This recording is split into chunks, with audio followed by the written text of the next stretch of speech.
तर मंडळी तुम्ही बघू शकता हे आपले रंगीबेरंगी फुलं. तर बघा कशा वेगवेगळ्या रंगांनी आपले हे फुलं इथे दिसत आहे आणि अतिशय कमी वेळेमध्ये हे फुलं आपले तयार झालेले आहे. आणि हे मी कशा प्रकारे बनवलेले आहे तर ते तुम्हाला पुढे व्हिडिओमध्ये कळणारच आहे.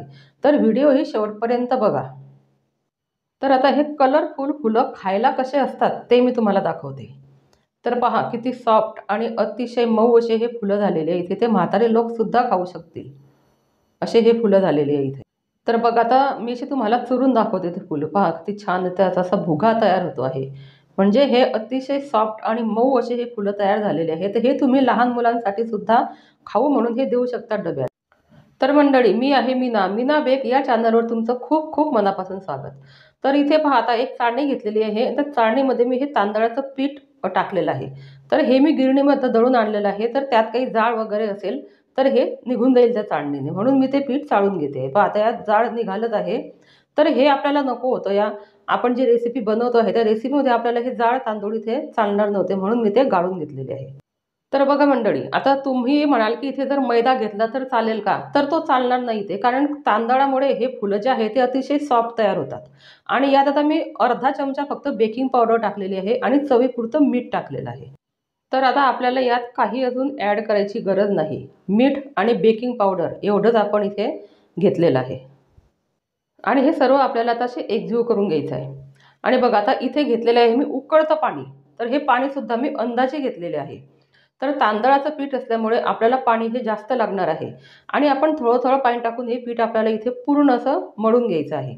तर बघा आता मी हे पाणी टाकलेलं आहे. तर आपला तांदळाच्या पिठाचा जो गोळा आहे तो गोळा तो असा घट्ट व्हायला लागलेला आहे.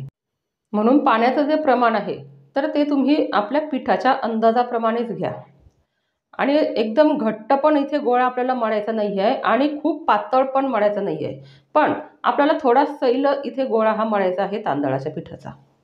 तर आता हे पूर्ण पाणी इथे लागून गेलेलं आहे मला, आणि आपल्याला जर वरून पाणी लागलं तर आपण यात अजून ॲड करू शकतो पाणी.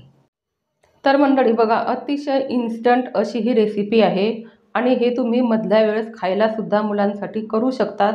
असं वाळवल्यानंतर कोरडं डब्यामध्ये भरून ठेवलं तरी ते आपण केव्हाही घेतलं आणि तळू शकतो आणि खाऊ शकतो. अशी ही रेसिपी मी इथे तुम्हाला दाखवणार आहे. तर रेसिपी पूर्ण बघा म्हणजे तुम्हाला कळेल की मी हे कशी बनवलेली आहे ती. बघा आणि आपल्या हे पिठामध्ये गाठी व्हायला नको. एकदम प्लेन पीठ आपलं यायला पाहिजे. तर यात गाठ जर झाली तर मग आपले जे आपण जे फुलं बनवले होते तर ते फुलं व्यवस्थित येणार नाही. म्हणून आपलं हे पीठ केव्हा इथे प्लेन पाहिजे.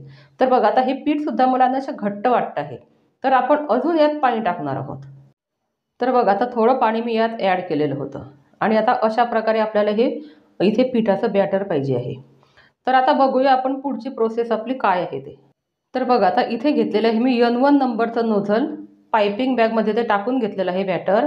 आणि आता इथे घेतलेली एक प्लॅस्टिकची शीट. तर त्या शीटवरती आपल्याला हे नोझलने इथे हे फुलं काढून घ्यायची आहे. तर मोठ्या साईजचं मी N1 नंबरचं नोझल इथे वापरलेलं आहे. तर बघा हे किती सुंदर फुलं आपल्या इथे तयार होत आहे. तर आता मी हे बॅटर व्हाईट घेतलेलं आहे आणि नंतर मग आपण येलो आणि ग्रीन कलरमध्ये हे फुलं इथे काढून घेणार आहोत. तर अतिशय इझी अशी रेसिपी आहे. तर तुम्ही घरी नक्की ट्राय करा आणि तुमची ही रेसिपी कशी झाली मला कॉमेंट्समध्ये सांगायला अजिबात विसरू नका. तर आता इथे बनवायचं आहे आपल्याला येलो कलरचे फुलं. तर पहा आता मी यात हे बॅटर थोडं टाकून घेतलेलं आहे आणि माझ्याकडे आहे आता पावडर फॉर्ममध्ये येलो कलर. तर हा थोडा येलो कलर मी घेतलेला आहे आणि तो चांगला आपल्याला यात मिक्स करून घ्यायचा आहे. तर बघा तुमच्याकडे जर येलो कलर नसेल तर तुम्ही कोणत्याही तुमच्या आवडीच्या कलरमध्ये हे फुलं बनवू शकतात. आणि जर लिक्विड कलर असेल तो पण घेतला तरी चालतो. आणि जर नाही तुम्हाला घ्यायचं असेल तर थोडी हळद जरी घेतली तरी याला येलो कलर हा येऊ शकतो. आणि बघा आता माझा केकचा सुद्धा बिझनेस आहे. तर मी केकच्या ऑर्डर घेते म्हणून माझ्याकडे बहुतेक कलर अवेलेबल आहे. तर मी इथे येलो कलरमध्ये काढते येते फुलं. आणि आपली जी मागची पायपिंग बॅग होती तर त्या पायपिंग बॅगमध्ये मी हे टाकून घेते आहे आणि याचे हे येलो कलरचे फुलं आपल्याला इथे बनवून घ्यायचे आहे. तर बघा आता आपले हे व्हाईट कलरचे फुलं एवढे तयार झालेले आहे आणि आता इथे येतील आपले हे येलो कलरचे फुलं. तर बघा आता हा इथे मी ग्रीन कलर घेते आहे. तर माझ्याकडे जेल ग्रीन कलर होता म्हणून मी आता तो लिक्विड फॉर्ममध्ये आहे तोच इथे वापरते आहे. तर जेल कलर जर तुमच्याकडे असेल तर खूप त्याचा छान कलर येतो. पण काही हरकत नाही, तुमच्याकडे जर जेल कलर नसेल, साधे कलर असतील तर ते थोडे जास्त प्रमाणामध्ये तुम्ही टाकले तरी त्याचा हिरवा कलर हा येईल. तर बघा आता आपला हा कलर किती छान इथे दिसतो आहे. आणि आता हे आपलं एवढं बॅटर शिल्लक राहिलेलं आहे, तर या ग्रीन कलरचे मी हे सर्व फुलं इथे तयार करून घेणार आहे. आता तो आधीचा जो माझा प्लॅस्टिकचा कागद होता तो पूर्ण भरलेला होता. आता ह्या दुसऱ्या ट्रेवरती मी हा कागद ठेवलेला आहे आणि यावरती आता हे ग्रीन कलरचे फुलं मी काढून घेणार आहे. तर आता हे सर्व फुलं रेडी झालेले आहेत. तर आपल्याला 2 दिवस हे कडक उन्हामध्ये वाळू द्यायची आहे. तर बघा मंडळी, आता 2 दिवसानंतर आपले हे फुलं वाळवल्यानंतर हे असे इथे दिसत आहे. तर पहा, त्यांचा शेप जो आहे तो जसाचा तसा आहे. फक्त ओले असताना ते मोठे वाटत होते आणि वाळल्यानंतर ते थोडी साईज त्याची छोटी झालेली आहे आणि तेलात टाकल्यानंतर त्याची साईज ही अजून वाढणार आहे. तर कमीत कमी 2 किंवा 3 दिवस हे कडक उन्हामध्ये तुम्ही वाळू द्या, म्हणजे हे तेलात टाकल्यानंतर खूप छान असे मोठे होतात आणि ते कच्चे सुद्धा लागत नाही आणि चांगले फ्राय होतात ते.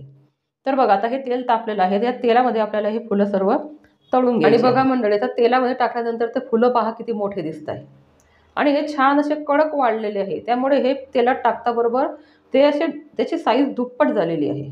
तर बघा आणि किती सुंदर आपले हे फुलं इथे दिसत आहे. तर अशा प्रकारे आता मी हे सर्व फुलं या तेलामध्ये तळून घेणार आहे.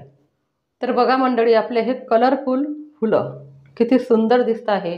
आणि पहा, तुम्ही आता लग्नांमध्ये सुद्धा ते गव्हाच्या चिकाचे फुलं तयार करतात.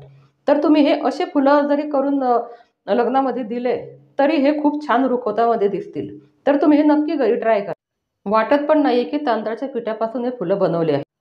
तर बघा आता हे हातात घेताबरोबर पहा किती छान भुगा होतोय. सतत म्हाताऱ्या लोकांना सुद्धा हे फुलं तुम्ही देऊ शकतात, लहान मुलांना सुद्धा देऊ शकतात. असे कच्चे डब्यामध्ये भरून ठेवा आणि जेव्हा लागेल तेव्हा हे तळायला घ्या. तर चला भेटूया अशा पुढच्या व्हिडिओमध्ये.